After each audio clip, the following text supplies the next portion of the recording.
Heledd dwi'n wneithiorydd ffilm ac yn ffotograffydd ac yn arlunydd. Dwi hefyd yn hoffi creu cerddoriaeth.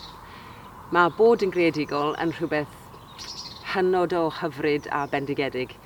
Ac dwi wedi dod allan i'r ardd pnawn yma achos bod hi'n heulog ac wedi ffindo fy hunan yn iste o dan y goeden afal yma sydd yn hyfryd.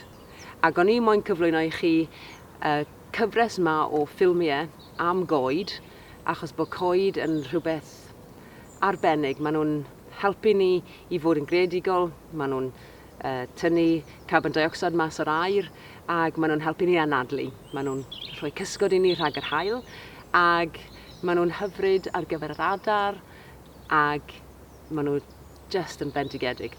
A mae pob un coeden yn arbennig, a mae'r gyfres yma o ffilmiau yn eich cyflwyno chi i doethyneb y goeden, i'r pŵer sydd gen y goeden, a hefyd yn rhoi ysbrydoliaeth creadigol i chi i greu rhywbeth. Felly dwi'n gobeithio gewch chi gyfle i gerdded trwy'r goedwig, neu mewn parc, neu mewn ardd, jyst i fod gyda coeden ag gael yr ysbrydoliaeth yna i fod yn greadigol.